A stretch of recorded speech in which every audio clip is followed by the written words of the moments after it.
السلام علیکم ورحمۃ اللہ وبرکاتہ۔ مختصر سوالات مع جوابات۔ سوال: پاگلوں کے باہمی تبادلے کے لیے کون سا فارمولہ اپنایا گیا؟ جواب: پاگلوں کے باہمی تبادلے کے لیے یہ فارمولہ اپنایا گیا کہ اخلاقی قیدیوں کی طرح پاگلوں کا تبادلہ بھی ہونا چاہیے، یعنی جو مسلمان پاگل ہندوستان کے پاگل خانوں میں ہیں انہیں پاکستان بھیج دیا جائے، اور جو ہندو اور سکھ پاکستان کے پاگل خانوں میں ہیں انہیں ہندوستان کے حوالے کر دیا جائے۔ پیڑ پر چڑھے پاگل نے کس مسئلے پر تقریر شروع کی؟ اس پاگل خانے میں ایک پاگل ایسا تھا جو ہندوستان پاکستان اور پاکستان ہندوستان کے چکر میں اور زیادہ پاگل ہو گیا اور ہر وقت جھاڑو دینے لگا، اور جھاڑو دیتے دیتے ایک دن ایک درخت پر چڑھ گیا اور درخت کی ٹہنی پر بیٹھ کر 2 گھنٹے تک مسلسل تقریر کرتا رہا۔ تقریر کا موضوع ہندوستان اور پاکستان کا نازک مسئلہ تھا۔ سپاہیوں نے اسے نیچے اترنے کو کہا تو وہ اور اوپر چڑھ گیا، اور ذرا ڈرایا دھمکایا گیا تو وہ بولا، نہ میں ہندوستان میں رہنا چاہتا ہوں نہ پاکستان میں رہنا چاہتا ہوں، میں تو اس درخت پر ہی رہوں گا۔ اپنے آپ کو خدا کہنے والے پاگل سے ٹوبہ ٹیک سنگھ کیوں ناراض ہو گیا؟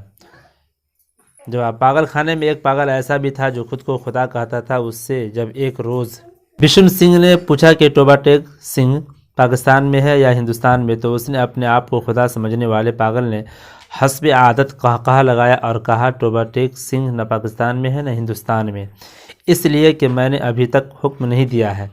بشن سنگھ نے اس نام و نہاد خدا سے کئی مرتبہ بڑی منت سماعت سے کہا کہ وہ حکم دے دے تاکہ جھنجھٹ ختم ہو جائے، مگر وہ خود بہت مصروف تھا، اس لیے اسے اور بھی بے شمار حکم دینے تھے۔ اس سے تنگ آ کر بشن سنگھ ناراض ہو گیا۔ پاگل خانے کے وہ لوگ جن کا ذہنی توازن بالکل درست تھا کس پریشانی میں گرفتار تھے؟ پاگل خانے میں کچھ ایسے لوگ بھی تھے جن کا ذہنی توازن بالکل درست تھا۔ ان کی پریشانی یہ تھی کہ وہ لوگ بنیادی طور پر قاتل تھے، جس کے رشتہ داروں نے افسروں کو کچھ رشوت دے کر پاگل خانے بھجوا دیا تھا تاکہ وہ پھانسی کی سزا سے بچ جائے۔ یہ لوگ اتنا تو سمجھتے تھے کہ ہندوستان تقسیم ہو گیا ہے اور پاکستان بن گیا ہے، لیکن اخبارات سے ان کو صحیح واقعات کا علم نہیں ہو پاتا تھا۔ پاکستان کہاں ہے، اس کا محل وقوع کہاں ہے، اس کا علم ان کو نہیں تھا، یا یہ کہ وہ ہندوستان میں ہے یا پاکستان میں۔ اگر پاکستان میں ہے تو پھر کچھ دنوں پہلے اسے جیل میں رہ کر ہندوستان تھے، ایسا کیسے ہو گیا؟ ٹوبہ ٹیک سنگھ اپنے ملاقاتیوں کے آنے سے پہلے کس طرح تیار ہوتا تھا؟ ٹوبہ ٹیک سنگھ اپنے ملاقاتیوں کے آنے سے پہلے تیار ہونے کا اہتمام کرتا تھا۔ ہر مہینے جب اس کے رشتہ دار اس سے ملنے کے لیے آتے تو اسے پتہ چل جاتا تھا، چنانچہ وہ اپنے دفعہ دار سے کہتا کہ اس کی ملاقات آ رہی ہے۔ اس دن وہ اچھی طرح نہاتا، بدن پر خوب صابن لگاتا اور سر میں تیل ڈال کر کنگھی کرتا۔ اپنے ایسے کپڑے جو کبھی کبھی استعمال کرتا اس دن نکلوا کر پہن لیتا، اور اس سج دھج کر ملنے والوں کے پاس جاتا اور آ کر لوگ کچھ پوچھتے تو خاموش رہتا، پنجابی زبان میں کچھ بول دیتا۔ ٹوبہ ٹیک سنگھ کے کرب کو اپنے الفاظ میں بیان کیجیے۔ زیر نصاب افسانہ ٹوبہ ٹیک سنگھ میں لفظ ٹوبہ ٹیک سنگھ علامتی طور پر استعمال کیا گیا ہے۔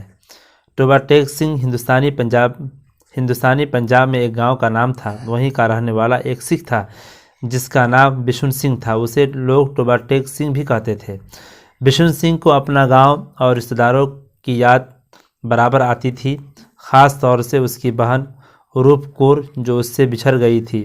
اپنے خاندان اور بہن کی جدائی کے کرب میں وہ سوچ کر پاگل ہو گیا تھا، اور اس وقت لاہور کے پاگل خانے میں 15 سالوں سے رہ رہا تھا۔ پاگل خانے میں ہر وقت اس کی زبان سے یہ عجیب و غریب الفاظ سنائی دیتے تھے: اوپر ڈی، گڑگڑ دی، ایکشن دی، بے دھیانہ دی، منگ دی، دال آف دی پاکستان گورنمنٹ، لیکن بعد میں آف دی پاکستان گورنمنٹ کی جگہ of the Toba take Singh government نے لے لی۔